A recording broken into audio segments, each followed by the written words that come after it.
welcome in everyone to another edition of the GSMC College Football Podcast, brought to you by the GSMC Sports Network. I'm your host, as always, Tommy Brzee. It is Tuesday, June 18th, and we have a great show for you today. We're going to start talking a little bit about Steve Sarkisian. He had a fascinating conversation with Joel Klatt over the weekend that revealed a lot of really interesting stuff about him, about the Texas program, and why his program is really working the way that it is right now up there in Austin.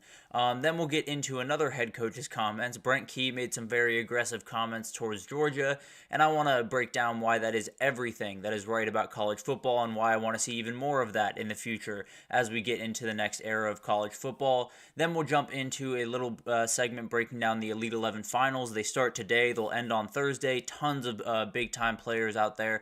A couple of guys that I wish were on the way to Los Angeles right now that are not, but at the end of the day, still some really remarkable guys out there this week to watch. Then we'll get into a new segment called Stock Up, Stock Down. We'll go through all the conferences. We're starting with the SEC today. I'll give you two programs I feel good about going into the next, 5-10 years, and then two programs I don't necessarily feel as good about going into the next 5 or 10 years. So we'll do that throughout all the conferences, but today we'll check off the SEC, and then we'll finish it out with a Top 10 Tuesday. And today, I'm going to get myself into a little bit of trouble, I think. I'm going to rank the best atmospheres in college football. This is obviously a very contentious matter, but Josh Pate put out his list, and it kind of inspired me to give my own take on it. So I figured I might as well do that today. But before we jump in, I do want to remind you all, we get tons of questions and comments throughout the show, and the best way for you all to get your question on the screen, we can have a fun back and forth here, is to use the Tip and Donation link at the bottom of the screen, gsmcpodcast.net.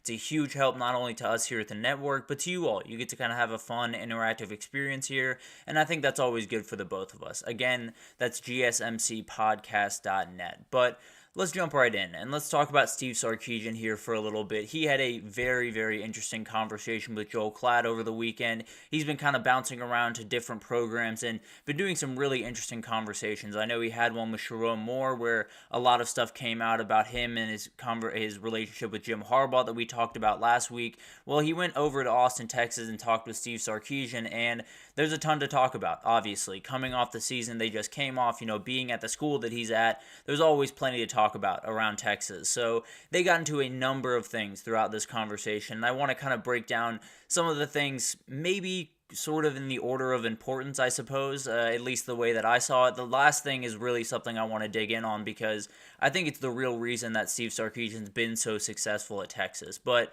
I think the biggest thing here is when they were talking and when they were going back and forth is these guys very obviously feel very comfortable with each other, and they've been friendly for quite some time, covering each other's games and things of that nature. And I think there was an ability for them to sit down and have just a very genuine conversation, which is what we all want, obviously, from these college football coaches who at times can be a little bit guarded, right? They're obviously trying to protect their program, protect their players, and keep everything within building. But this was a really cool conversation because it revealed a lot of different things. But what I want to start with is what Steve Sarkisian had to say about two guys that left the sport this offseason and had a ton to do with who he is as a coach right now, Pete Carroll and Nick Saban. They actually both retired on the same exact day, which had to be quite the day for Steve Sarkisian, but he talked about just how important they were to his development as a head coach, figuring out, who you were,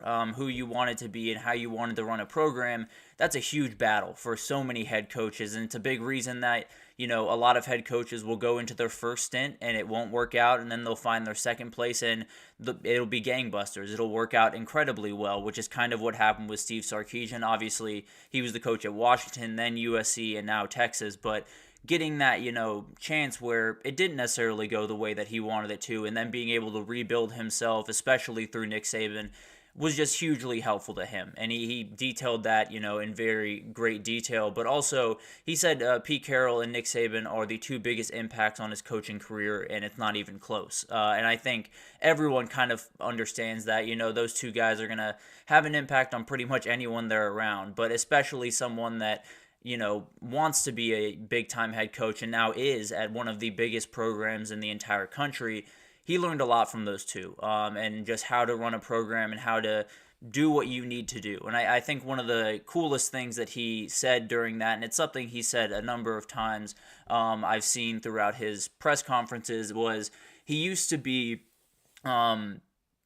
he used to be a thermometer. He used to walk into a situation and he would kind of match whatever the energy was, whatever the vibe was in that room. He tried to match that.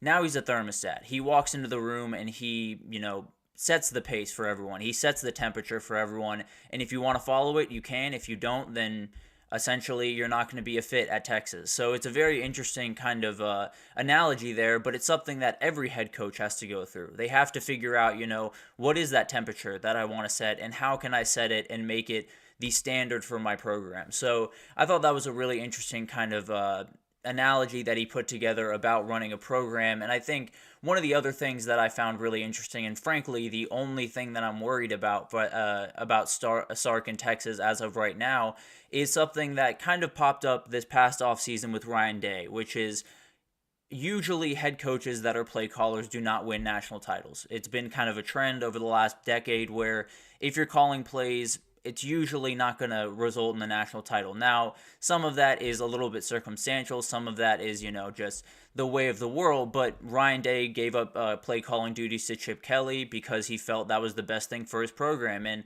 they asked, or Joe Klatt asked Sark about his plans to do that and maybe how long do you think it's sustainable to do this. He said he's more than comfortable doing both. He feels very confident in what he can do, and a big reason for that is he has people around him that he trusts to the nth degree. All of those guys in that building, whether it's his offensive coordinator, Kyle Flood, or his athletic director, Chris Del Conte, everyone's on the same page. Everyone knows the standard, and they all live by that, which helps a ton. And then real quickly, I want to jump into his comments on the month of December. He said it was the hardest month of the year for him. He had to game plan for a playoff game. He had to practice with his guys, had to deal with guys leaving the program, and keep up with the portal entries coming in. He had to also close a top recruiting class. All of that had to happen in about 31 days, and it's just insane. It's too much to ask of these coaches. You have to move that forward. He did say he was a proponent of moving the signing day forward to the Wednesday before the conference championship weekend.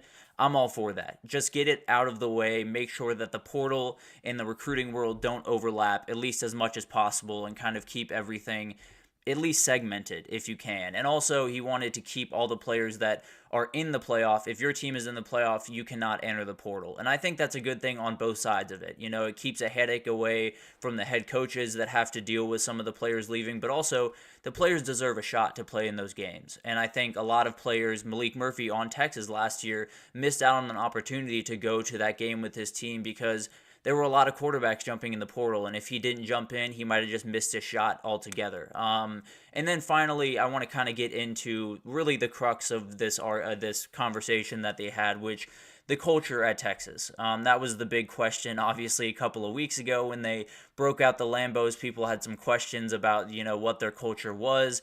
I don't have nearly as many questions. There's definitely some things where you don't know how it's going to go over the next 2, 3, 5 years at Texas. You don't know how he's going to handle this jump to the SEC and being in the spotlight once again as one of the premier coaches in college football.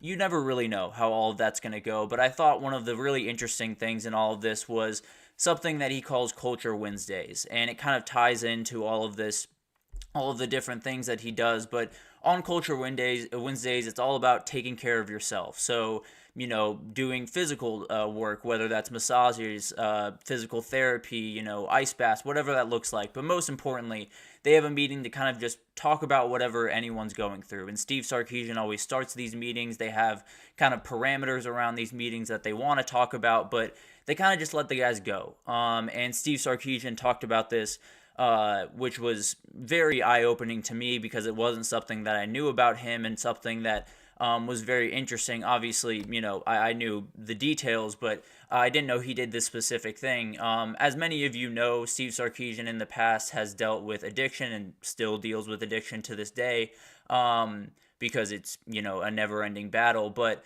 he ran into trouble as his first stint as a head coach at USC, was fired from USC, and found his way back into football at Bama, and that's another reason why Saban is just so important to this guy, because he gave him a shot when not a lot of people were willing to, and it's absolutely incredible. And ever since that shot, he has been on a rocket ship to success. I mean, he went to the Falcons for a couple of years. I think had top 10 offenses in the NFL both those years, although it didn't necessarily click quite as well as some Atlanta fans would have liked. Made his way back to Alabama, was just incredible as the offensive coordinator, and now is the head coach of one of the biggest brands and biggest programs in the entire country. And I think a big part of that is every single summer when, the new guys, everyone's in for the new team that you have, he tells his story. He tells all the nooks and crannies, all the bad stuff, all the good stuff, all of the, trials and tribulations, everything that he went through. And I think that's something that might be a little bit lost in college football, just a little bit. I think there are some coaches out there that are absolutely entirely open with their team and entirely honest with their team at all moments, but I do think it's not necessarily as prevalent as a lot of us would like. I think, especially in his scenario where a lot of that information is public, a lot of these kids know that coming in, being forthright with them, being honest with them about what you've gone through is really important, and it builds trust between you and that team, and then it builds, an ability for these kids to talk about what they're going through and some of the battles that they're facing, and then you just build a team. And I think that's the biggest thing about Sark's tenure was, since he's shown up there, every single player that has fully bought in has said glowing things about the way that he's going about business and the way that he cares about his athletes and everything in between. And then there's some people that, find new places to play, and that's all well and good. But I do think there's an ability to speak openly, especially if you are the leader of a lot of young men that likely are not too inclined to do that in the first place, is super important. And one of the biggest battles in college football for every single coach across the country is getting probably 300 some odd people to pull in the same direction. That's, coaching staff, that's players, that's supporting staff, recruiting staff. Everyone needs to be pulling in the same direction. And you'll find it's way easier to do that when everyone knows what everyone else is about. Everyone knows, what everyone's dealing with, what everyone's going through. Maybe it's good, maybe it's bad. Just understanding the person next to you makes you more willing to go to battle for them, makes you more willing to do the things that some college football programs just absolutely have to do to be successful. So I think that's the biggest thing about Texas football under Steve Sarkisian that hasn't necessarily been there in the past. No disrespect to the past two coaches. They, I think, had, their own strengths and their own weaknesses. But I think Steve Sarkisian came into this and said, there's going to be some questions about me. There's going to be some coaches that recruit negatively about me. In fact, he talked about that as he got back into the coaching ranks. That was something he dealt with, and he had to be forthright. He had to be honest with the recruits. He had to be honest with his players, and it's built a culture at Texas that just seems really rock solid. Every guy, when they walk into those buildings, it feels like everyone is on the same page. Everyone's pulling in the same direction.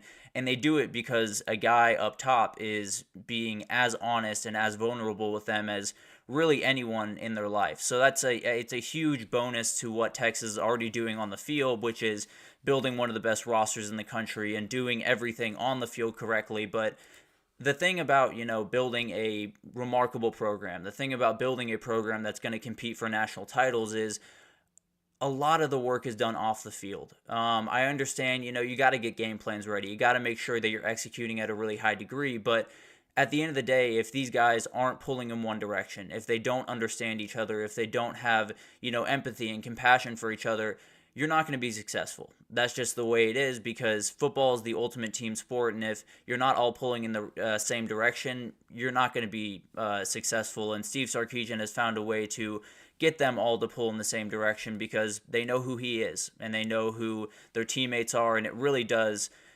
shine a light on just what Texas is going into this new era and why I have very few doubts about what the future of Texas football is going to be, because if that guy is leading it and he's leading it that way, I have no questions. I'll be totally honest with you. But We'll take our first break here. We went a little bit long there. I apologize, but we'll take our first break here, and when we come back, we're going to talk about Brent Key. He made some fairly aggressive comments about UGA that I absolutely loved, and I want to break down why I love them and why I want to see much more of it in college football going forward right after this. So stick with us. I feel like I'm losing my mind. Is everybody in the world blind? Please, Lord, give me a sign, a sign. I feel like I'm losing my mind. Is everybody in the world blind? Please, Lord, give me a sign, a sign. I wanna be the greatest. Everybody on the fake shit. I look around and feel like everybody is the fakest. I make this every day and I'm impatient. Hoping one day I blow up from the basement. Statement, the top is so vacant. I don't hear shit that I think is amazing. Waiting for my day when I'm playing. Sold out shows where 1,000 faces. Hey, give me that crown. Get in my way and to be put down. It ain't your place, all this my town. If I want that shit, then I'll get it right now. I'm losing it, the noose it fits. I'm losing shit, a stupid myth. You choose to live or choose to dip. You choose to fight or lose your grip and lose a gift. Oh. I feel like I'm losing my mind. Is everybody in the world blind? Please, Lord, give me a sign, a sign. I feel like I'm losing my mind. Is everybody in the world blind? Alrighty, welcome back, everyone. We just talked about Steve Sarkisian and his conversation he had with Joel Klatt and how it really revealed a lot about what Texas is as a program inside and out, and I got even more impressed with what they're building over there in Austin after that conversation. But let's get into Brent Key, and let's talk about his comments about Georgia and why I just love them so much. But this is obviously a rivalry that maybe some of you don't necessarily put a lot of stock in. Maybe some of you kind of, sweep this one by the wayside. Obviously, with the past couple of years, it's had to compete with Ohio State, Michigan, so kind of fighting an uphill battle there. But this year will be on a Friday, which is awesome. Kind of have a standalone game, excuse me. But it was really interesting. Brent Key was talking to someone over at the AJC, and he was talking to Chad Bishop, an AJC reporter, and he said, "There's nothing I hate more in the world," when talking about Georgia. It's probably the only thing that I hate. When I say hate, I truly despise everything about it. I really do. That's beautiful. I gotta be totally honest with you. That is absolute poetry, because I have some, firsthand knowledge of this rivalry, and it, holds a very special place in my heart because I grew up a Tech fan. I went to a number of Tech games when Paul Johnson was the head coach, watched the triple option ran by guys like Joshua Nesbitt and Justin Thomas, and it was a thing of beauty. I won't lie to you. They pulled off a couple upsets against Georgia that I was very, very happy about.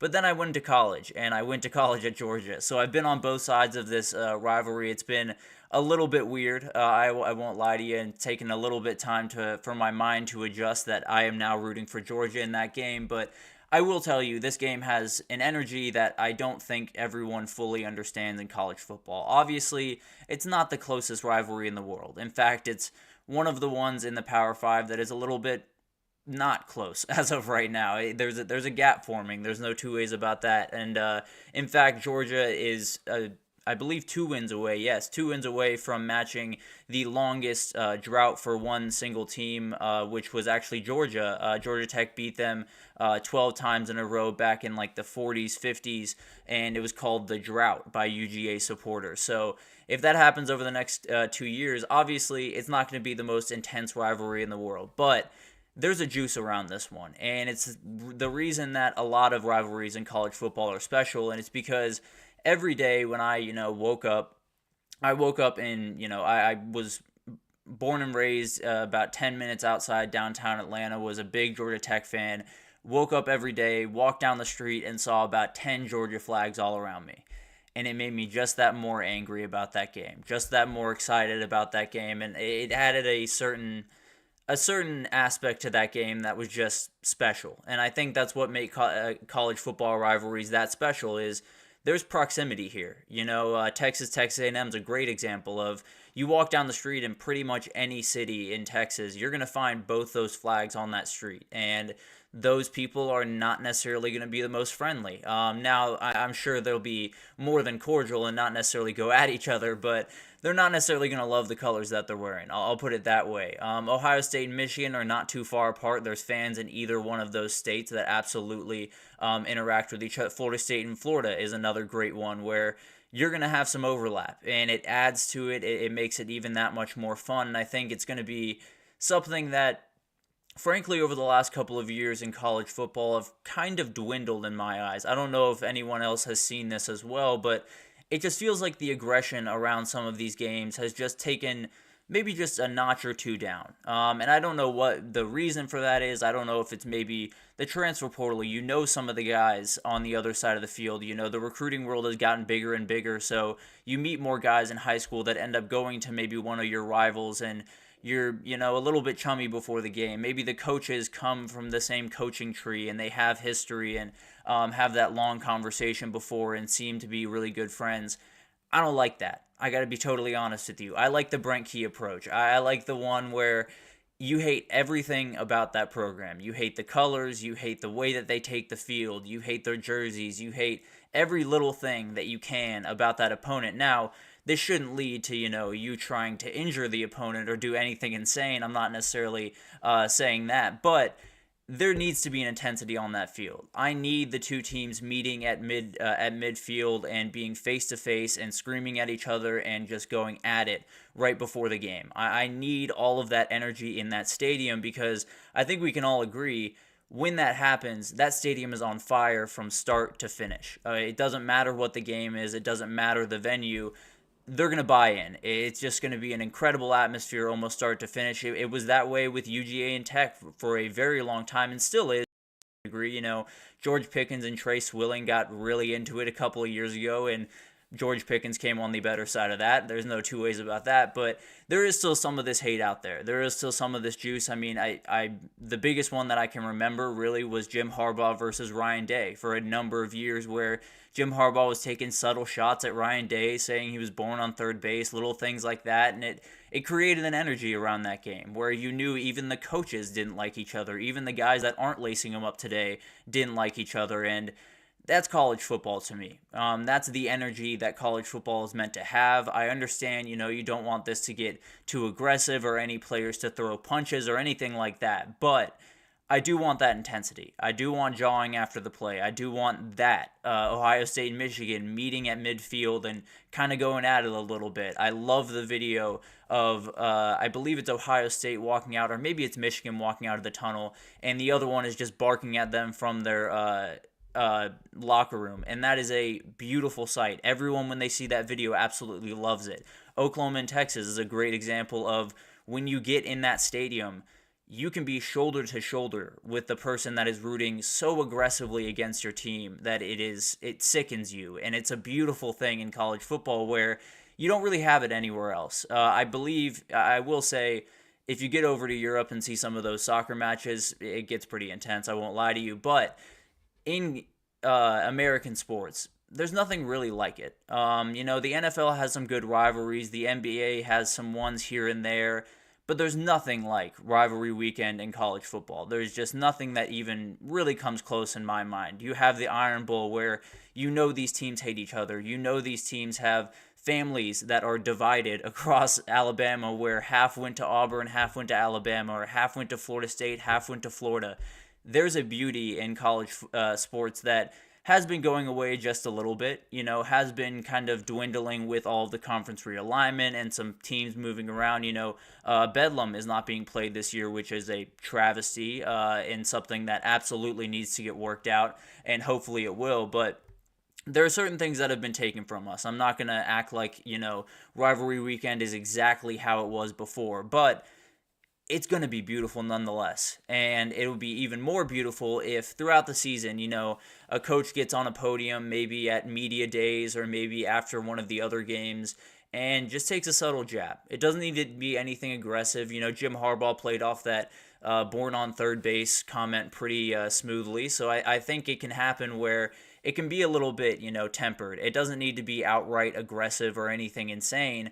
But I love the energy. I need the energy, in fact. I need these guys hating each other 365 days a year, and then on a leap year, you add one more to that. I think there needs to be this energy around these games because they are circling them. If you think Texas and Texas A&M aren't circling that last game, you're crazy. If you think Alabama's not making sure that that last game is taken care of and Auburn isn't trying to ruin Alabama's season as they've done a number of years in the past, you're crazy. College football has a certain ability about it where these kids can be from all over the country. They can be from California and go to Florida State. They can be from Montana and make their way down to Georgia. The second they put on those colors and they see a Georgia Tech helmet or they see a Florida helmet or they see anyone wearing the wrong colors, they're going to hate them. It's just something that happens. I don't know if it's something they put in the water on these universities. I don't know, but I love it. It's college football in its purest form, and Brent Key is the exact person that I want to be leading this because he is hard-nosed. He is aggressive. He was an offensive lineman for Tech, so he played in these games. Kirby Smart played in these games. There's an energy around some of these rivalries that is unmatched across sports, if you were to ask me. And I think it all culminates on that last weekend, but it could be, a steady buildup all year. And just all these different, headlines come out about a jab to one direction and then a jab right back. And it would just add to that game on Saturday in the last week of the season. So I love Brent Key for saying this, frankly. I love his energy in general. I think he is, if you're talking about football guys, that might be at the very top of the list, if I'm being totally honest. And I think his hate for Georgia is not going anywhere. He will die with that hate. I can almost promise you that. It doesn't matter if he beats them the next decade or he gets, blown out the next decade. He's going to hate that team until the day he dies, and that is a beautiful thing about college football. So that was kind of a weird diatribe about how hate is good.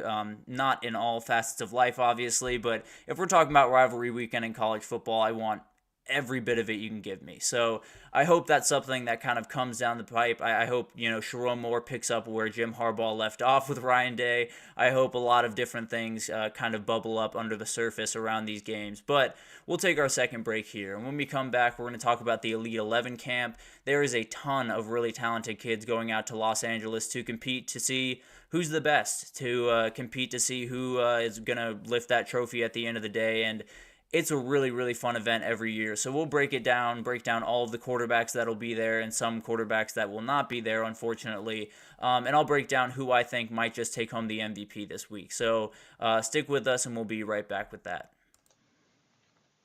Looking for your daily fix of sports talk without having to pay for it? GSMC Sports Network is available on YouTube. Just search GSMC Sports Network. Get your fix of daily sports talk shows on YouTube, absolutely free. NFL, college football, NBA, MLB, MMA, UFC, fantasy football, and so much more. GSMC Sports Network has shows running all day long, with new sports shows starting every 2 hours. Just like on your favorite cable sports channel, except GSMC Sports Network is absolutely free. Just search GSMC Sports Network on YouTube to catch one of your new favorite shows, like the GSMC College Football Podcast, Chip Shot Football Podcast, Hoops and Heels Women's Sports Podcast, GSMC Basketball Podcast, and so many more. Check it out for yourself. GSMC Sports Network, now available on YouTube absolutely free. Search GSMC Sports Network on YouTube right now. Alrighty, welcome back, everyone. We just talked about Brent Key's comments around UGA and how I just loved him. And I think college football could kind of learn from Brent Key just a little bit and add some of that energy to some of the other rivalries in college football. But let's jump into the Elite 11 finals, because this is one of the biggest recruiting events, biggest really events in college sports, or college football at least, over the entire year. I think this month of June is so important in the world of recruiting, and this is kind of the magnum opus. This is the one that everyone is going to be at. There's going to be so many head coaches, so many coordinators, so many people that are after these quarterbacks or trying to hold on to these quarterbacks or trying to flip these quarterbacks. So there's a ton to get into. Andrew Ivins did a fantastic breakdown on the CBS page and had some really, really cool stats that I want to break down for you guys real quick before we go through all the players and I give my own little takes here at the end. But we'll start with some different things that I wanted to break down. And first, let's just break down how important it is to get to the Elite 11 finals or to participate in this event. 16 of the last 17 quarterbacks to win the Heisman attended Elite 11 finals or regionals, so they were in that conversation. They were right up towards the top of the quarterbacks in their respective classes, and it pays dividends to go to these big-time camps where you put yourself up against the big-time players around you. So definitely will be an interesting thing to watch. Not everyone is fully there that could make noise in college football. Bryce Underwood is not playing, which absolutely hate to see. Did not know that yesterday, so apologies for hyping him up as the sight to see, but there's still plenty of guys to watch. Also, Jordan McIntyre, I believe, has an injury where he had to get stitches and they're not fully healed, so he also will not be there, which is not ideal by any means. There will be some different kind of events throughout it. You'll have your pro day and accuracy training on Wednesday, which will be tomorrow. They'll have opening drills and stuff today.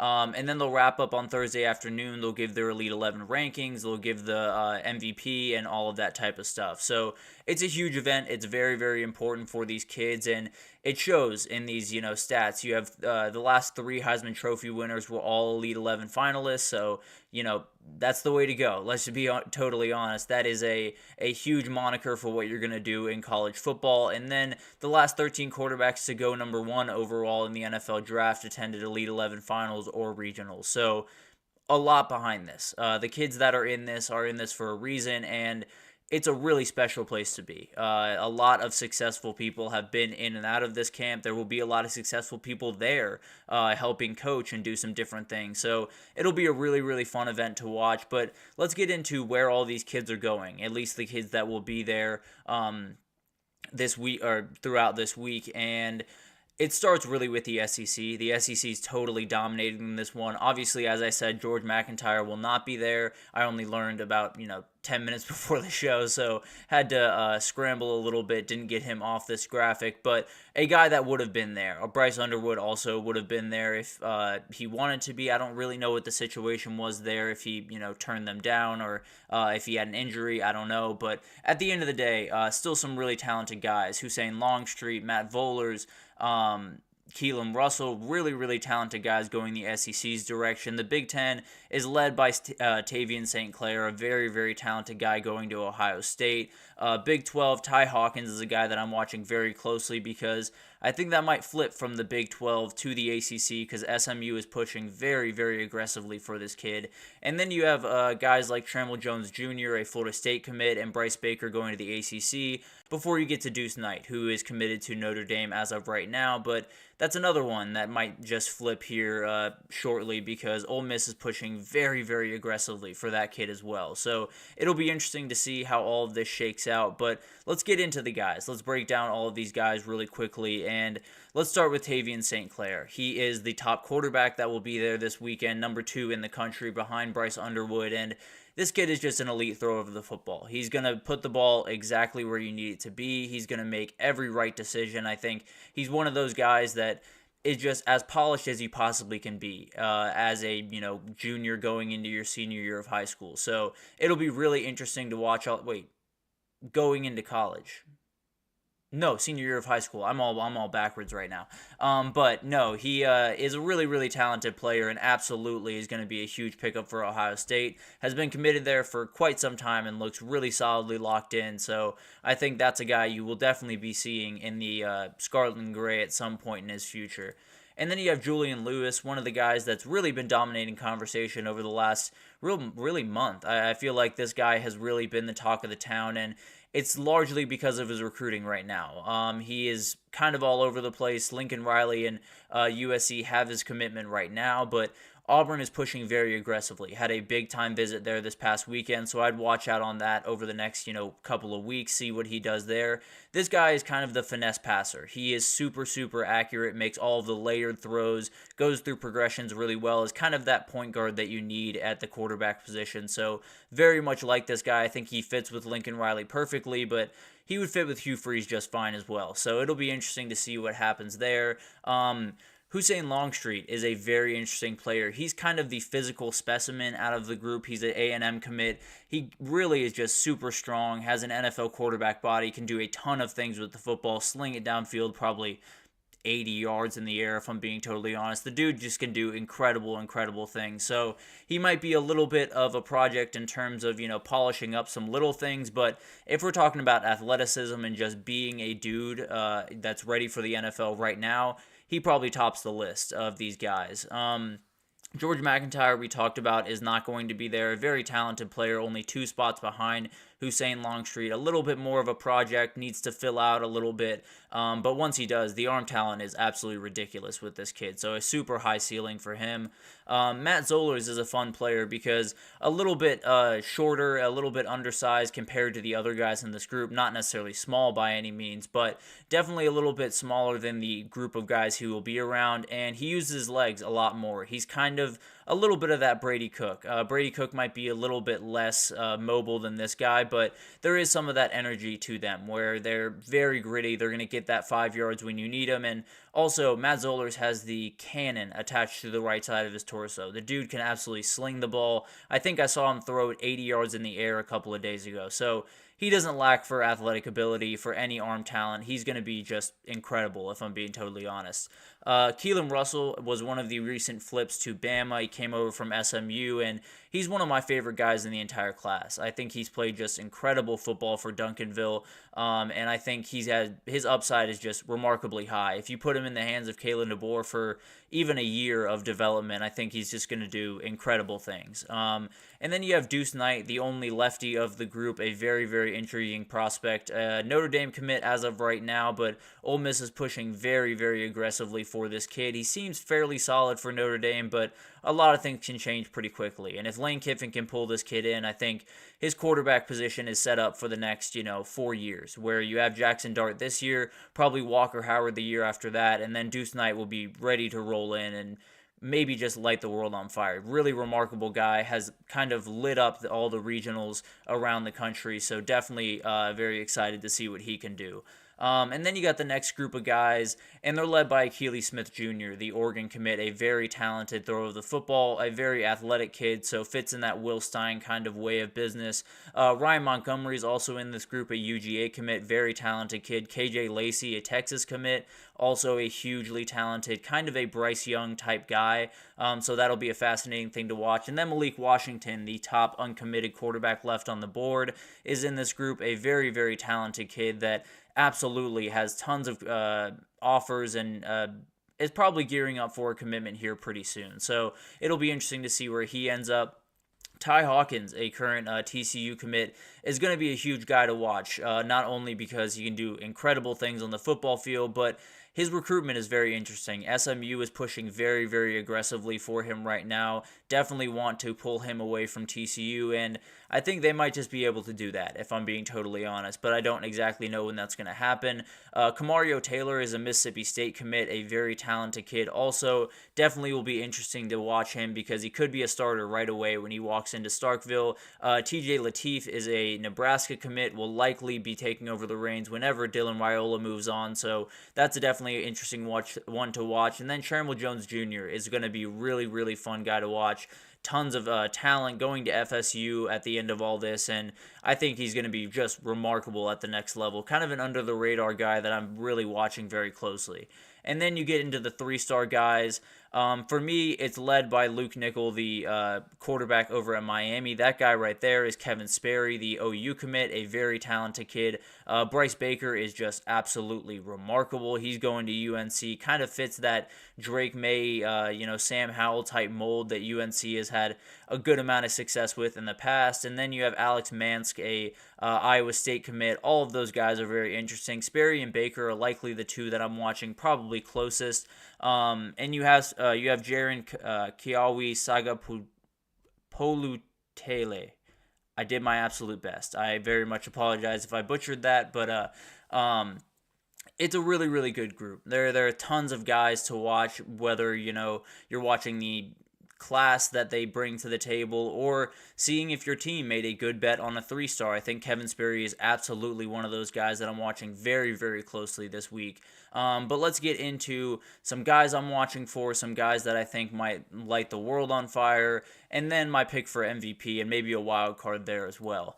So the guys that I'm watching for more than anything, Matt Zollers, I'm really interested to see just how much he shows up in kind of this environment where you're around all the best quarterbacks in the country, and can he show up the way that, it's been pretty evident he has the ability to, but it'll be fascinating to see if he can kind of live up to all of these other guys. Keelan Russell, obviously flipping to Bama, is going to have pretty big microscope on him this week. He's very talented, does really incredible things. His thing really is his athletic ability and ability to kind of get out of the pocket and make plays with his legs, but at the end of the day, he can do incredible things in the pass game, so very excited to see that.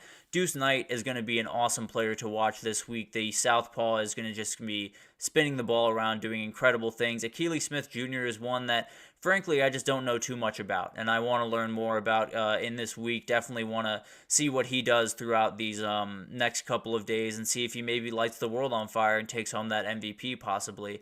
KJ Lacey is a very interesting one, a guy that is definitely a little bit undersized compared to the rest of these guys, but the arm talent speaks for itself. So very excited to see what he can do, and I was very excited to see George McIntyre, but here we are. He is not playing, so definitely a little bit of a bummer there. The under-the-radar guys I'm watching are Ty Hawkins. I think the arm talent is just ridiculous on that kid.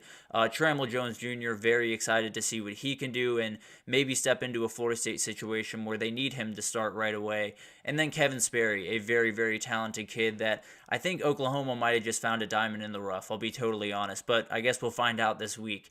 My pick for MVP is Julian Lewis. I think he's just going to do incredible things, show off his accuracy, and really wow a ton of the college but also pro scouts that are going to be out there. And then the wild card there, I think Deuce Knight has an ability to really make some noise this week and possibly even win that MVP. So really like this group of guys. I think when you look at the Elite 11 every year, it's always loaded. There's always incredible amounts of really talented guys, but this one feels a little bit more special, I'll be totally honest. Even without Bryce Underwood and George McIntyre competing, I think you still have dudes here that are going to be just stars at the next level, and I'm really excited to see how it all shakes out, what the rankings are, who wins MVP, everything in between. So very excited about all that, but we'll take our third break here. And when we come back, we're going to talk about stock up, stock down. We're going to break down the SEC programs, give you two that I think are moving in the right direction, two that I think are moving in the wrong direction, and I'll give kind of reasonings for all of them, but we'll break that down right after this, so stick with us.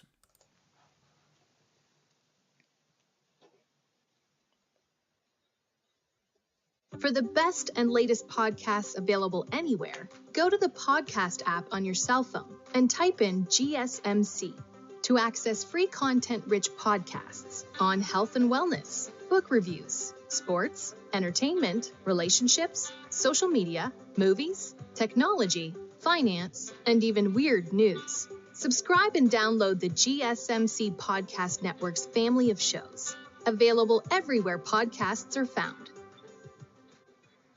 Alrighty, welcome back everyone. We just talked about the Elite 11 finals that are going on in LA starting today and going through Thursday, I believe.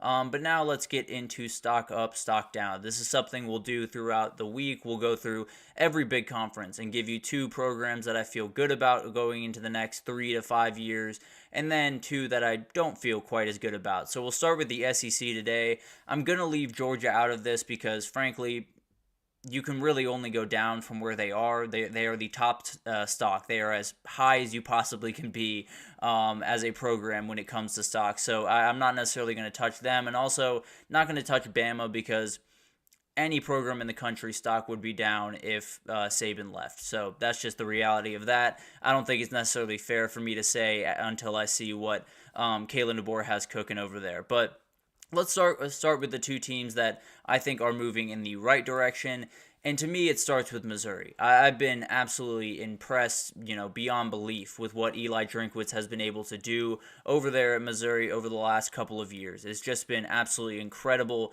what he's been able to build in Columbia, Missouri, and I think it has a juice that has not been there since about 2007, 2008 when Chase Daniel was your quarterback. So I think there's an energy around that program that's just, it's palpable. You can absolutely feel it every single time that team is, on TV or, you see a video, whatever it is. It's just going to be an incredible, incredible team coming forward. And I think the biggest thing for me is the recruiting is getting better year by year. It feels like they're getting bigger and bigger guys. Williams Nwaneri and Caden Green are two guys that, frankly, they shouldn't be in on, or at least they wouldn't have been 3 or 4 years ago. But Eli Drinkwitz came in, totally flipped that thing on its head, and and now they're right in the thick of things for a lot of those guys. So it's just incredible. The NIL game at Missouri is absolutely cooking. It's one of the better run ones in the entire country. So they're keeping up with all the big boys, at least as of right now. Now, that could change in a little bit of time, but at the end of the day, I think they're doing everything. They're doing everything you could possibly want of them on the NIL front if you're a Missouri Tiger fan. So really like the foundation there. I think the staff is as solid as you could possibly want. Even after losing someone like Blake Baker, you bring in someone like Corey Batoon. I think you did a plenty good job filling that void. So I think they're just kind of in a really, really good spot going forward. I think everything that you need to build a really good program is in place.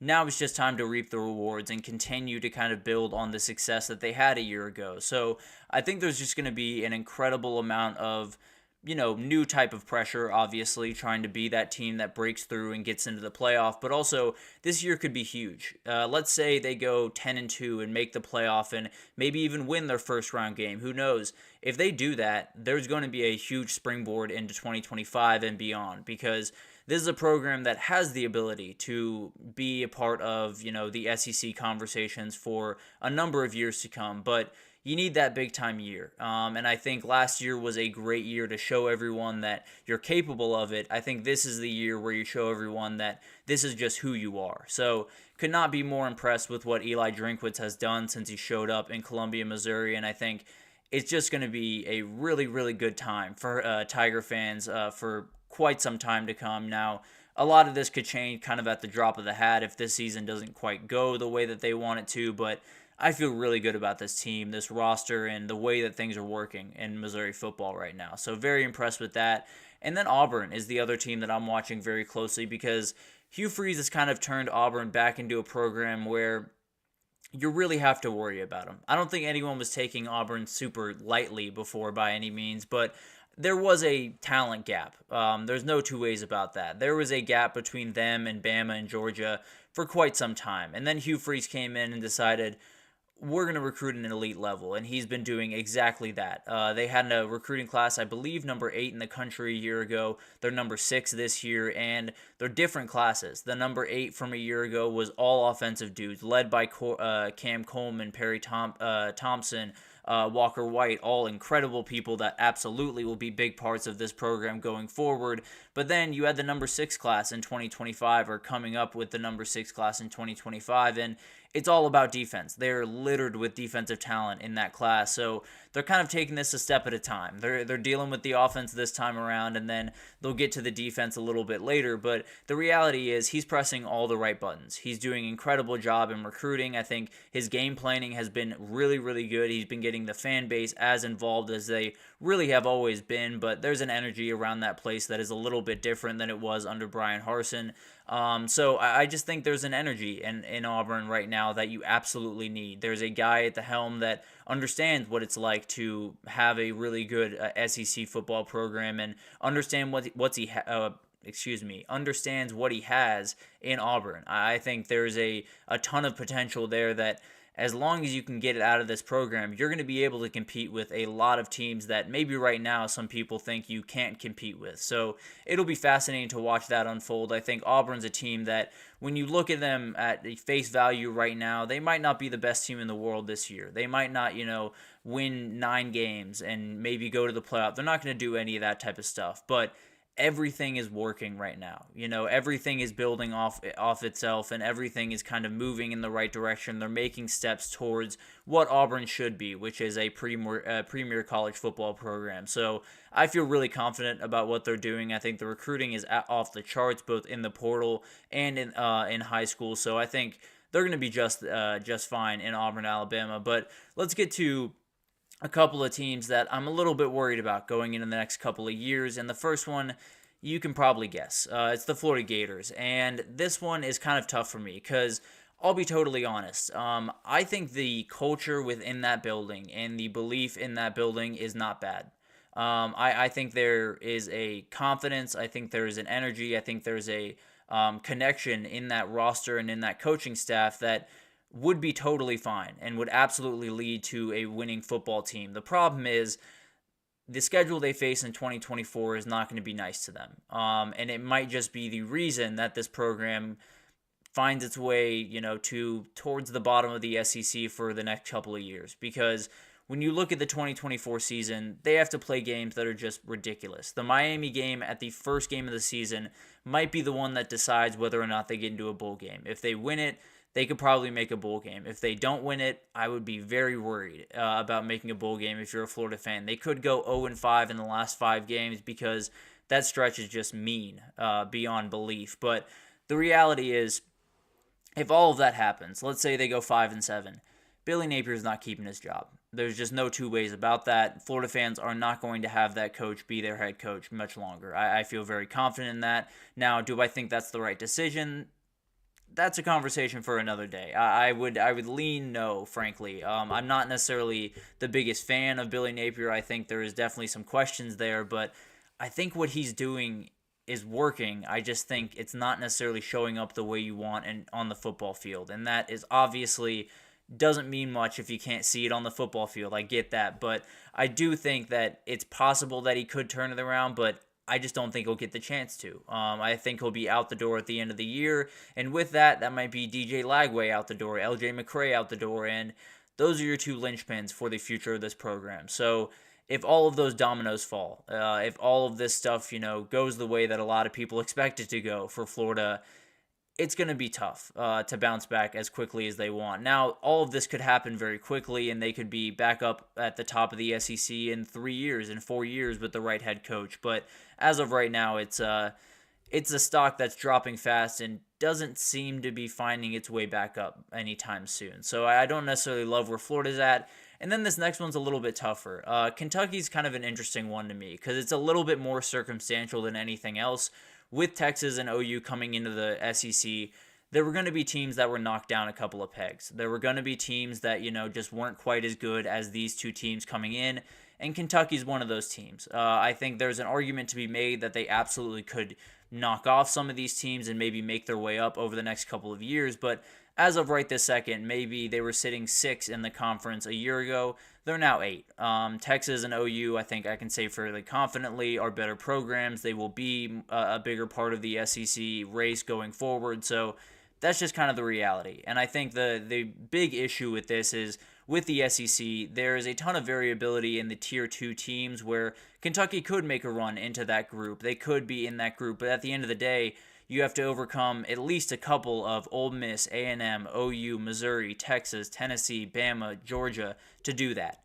And I got to say, that's going to be nearly impossible for this Kentucky team to do. I really like Mark Stoops. I think he's a fantastic coach.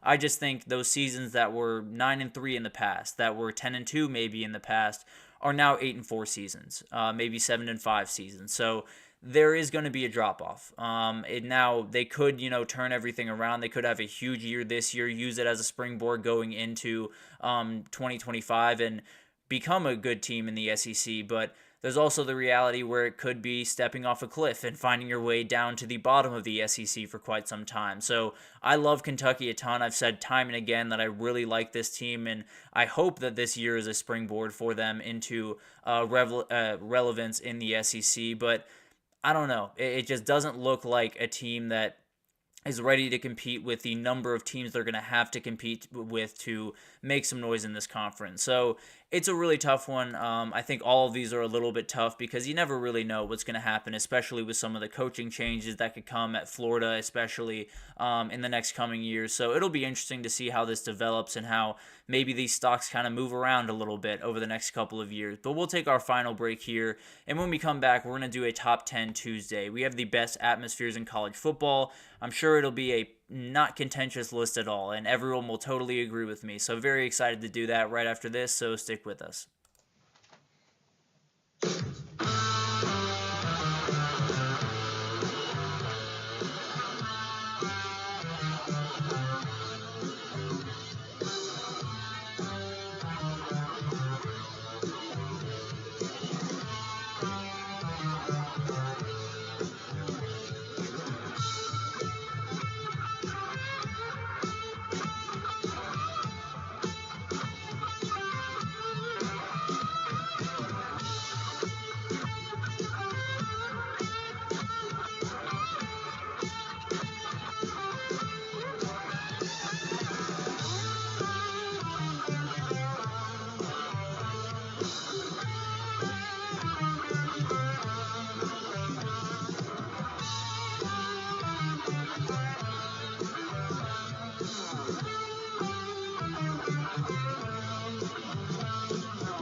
Alrighty, welcome back everyone. We just talked about some of the different things going on with the SEC. We had some stock up teams, some stock down teams, and we'll continue to do this for every of the big time conferences going forward. Definitely some big time things to break down across the entire college football landscape. But let's get into a top 10 Tuesday, and let's get into one that is going to be very contentious. I'm almost banking on that for a couple of comments to come through telling me I'm entirely wrong about the ranking of this. And frankly, I'll be totally honest. I am not the most well-traveled college football fan. I have not been to as many stadiums as I would have liked, and absolutely will be trying to change that over the next couple of seasons. But this is just kind of based off, stories I've heard or watching through the TV. You can feel some of the energy through the TV.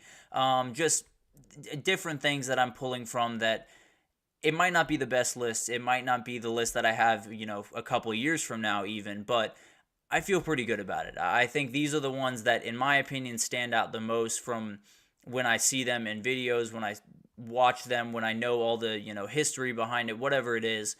These are the ones that kind of stand out to me, and it's a tough list to put together. I won't lie to you. It is not an easy thing to put together because you don't want to leave anyone out, and there's about 50 really good atmospheres across college football, but in my opinion there are a couple that stand out, and one I want to start with at number 10. Well, I do want to do some honorable mentions first. I have Nebraska is obviously one of the best fan bases in the entire college football world. Virginia Tech is just out of the world incredible on the Enter Sandman as they're coming into the stadium. Clemson is just incredible, although I might not be as high on Clemson as everyone else is. Alabama obviously is a great environment, a very tough place to play, but I would argue that has a little bit more to do with the teams that have been there rather than the fan base around it, but that's beside the point. And then I have Florida State kind of in the honorable mentions as well, not super huge on Doak Campbell Stadium, a very, very cool place to play, but I just don't think they stand up to the other ones on this list. And number 10, I have South Carolina. Williams-Brice Stadium is a special place.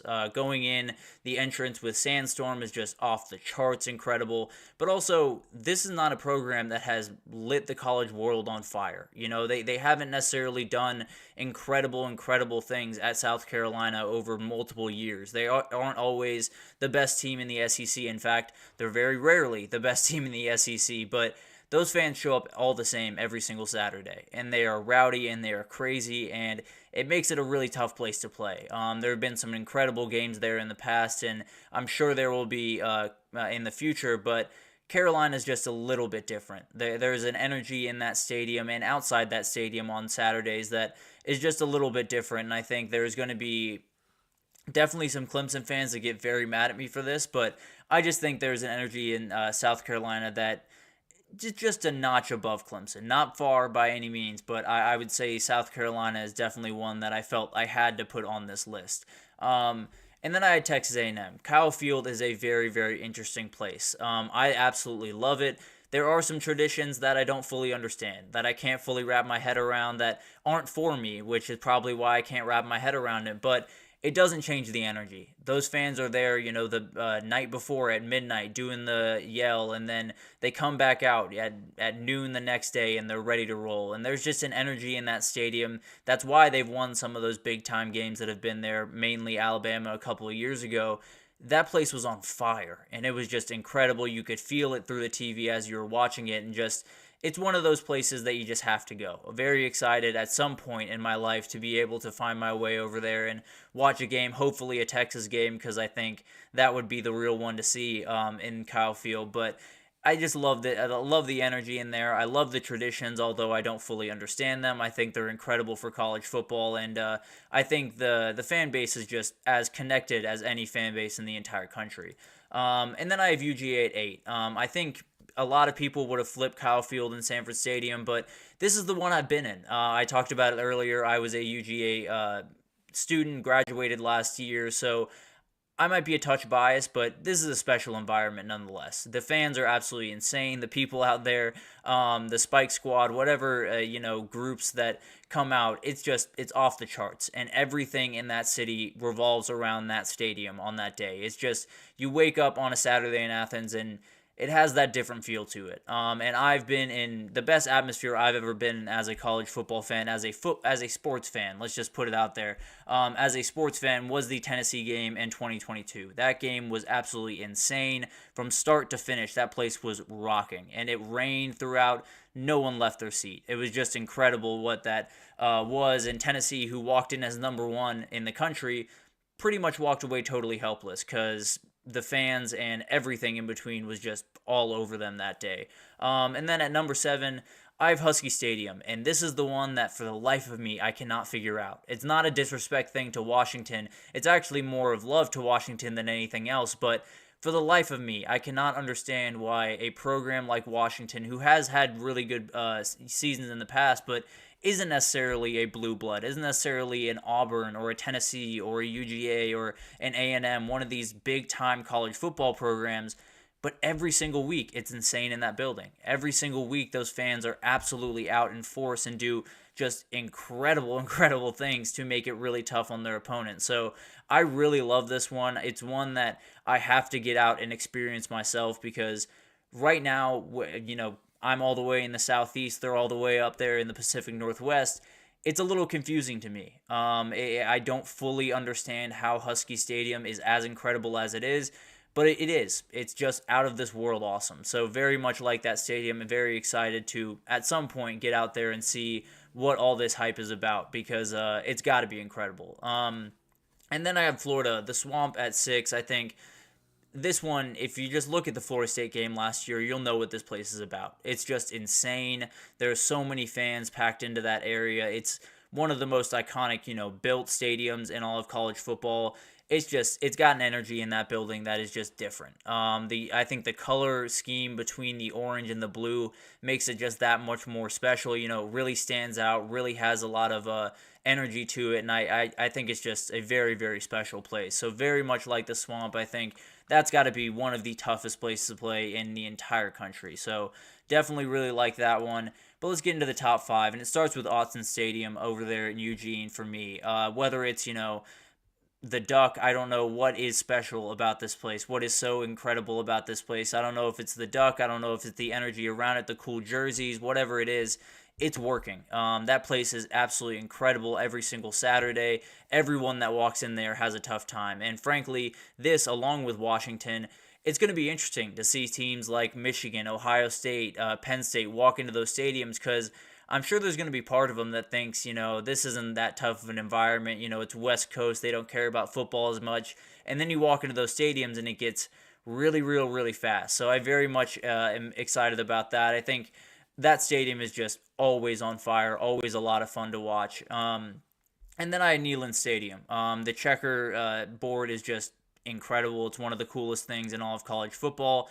And then Neyland at night is just insane. It's absolutely wild. I mean, that Alabama game in 2022 is all the evidence you need for why this is an incredible atmosphere in college football. I think you could feel the energy from the other side of the TV. You were almost nervous for Tennessee fans, and I'm not a Tennessee fan. So there was an energy about that game. There was a juice about that game and about this place that really is unmatched. It's just incredible to watch this, and every single Saturday, those fans are out in force and in that not my favorite color of orange, I'll be totally honest, but a very, very aggressive and intense color of orange, and they all get together and go crazy for 4 hours. So love Neyland Stadium, another one that I absolutely have to get to. Jordan-Hare Stadium is one that maybe some people don't expect to be this high, but the reality is Auburn's fan base is it's a weird thing. It's one of the least credited fan bases for being as steadfast as they are. They've been through some lean years, let's be totally honest. Being kind of beaten up by Alabama year after year. You've had some incredible moments. There's no two ways about that. But for the most part, Alabama's kind of controlled that since Nick Saban showed up. And there's been some tough times, but every single Saturday, this is a tough place to play. Last year, when it wasn't necessarily the best year for them, Georgia came in and they took them to the absolute wire. Carson Beck and Brock Bowers needed to kind of go Superman mode to kind of fix that game. But the reality is this is always a tough place to play. This is always going to be a tough place to play. And if Auburn can minimize that talent gap just a little bit more, it's going to get really interesting around Auburn going forward. And then Penn State, Happy Valley is a special place. There's no two ways about that. I think it's the center of State College. It is everything that happens in State College on that Saturday is all catered around this game. And it is a very, very special place. The whiteout is obviously one of the atmospheres that is most indicative of college football. It's as much of a college football atmosphere as you can possibly get. Everyone around the same team, wearing the same color, everyone going absolutely crazy in that stadium. So I think there's just an energy in that place that is different. Obviously, they'd like to play a little bit better in those big-time games in that stadium, but the reality is it doesn't mean the energy isn't great. It just means those teams that walk in are just ridiculous. And then finally, this is number one. I refuse to have a conversation where this is not number one, frankly, because this one's different. It stands alone in pretty much all facets. The energy inside and outside of that stadium is different. Frankly, the fans' BAC level is off the charts, which doesn't necessarily hurt by any means. The chants, the pageantry, playing neck, everything in between, it's incredible. LSU Stadium is one where I turn it on a normal Saturday when they're playing Vandy because I know those fans are going to be crazy. All the same, they're just ridiculous. And I absolutely love this stadium. I think a night game at LSU is the very first thing that I would show someone that's trying to get into college football. If I had to encapsulate college football in one moment, it would either be that or have them watch the Red River rivalry, because I think there's special things about that one too. And frankly, if I was going to include that game in this, it'd probably be about 2 or 3 on this list, but that's beside the point. LSU is a special place. There's no two ways about that. The fans are special. The program is special. The atmosphere in that building is different. There's no two ways about that. Very much like this place, and I think, to me, they're the runaway number one. I'll be totally honest. I think there's incredible atmospheres across the country. I don't think there's one that is Death Valley. I'll just put it that way. Which is why it is the real Death Valley over Clemson, but that's beside the point. I made a lot of Clemson enemies during this segment, I realized. But at the end of the day, that will do it for this edition of the GSMC College Football Podcast, brought to you by the GSMC Sports Network. Your support means a lot to us, so please remember to subscribe to the show, leave a positive review. It does make a huge difference. Also, follow us on Facebook, Twitter, TikTok, Instagram, all of the social pages for all of the content and updates you could possibly need. We just have incredible people doing incredible work across every single sport you could want, so definitely check those out, and we have you totally covered over here at GSMC. But thank you once again for listening, and I will see you guys tomorrow. Mm-hmm. Mm-hmm.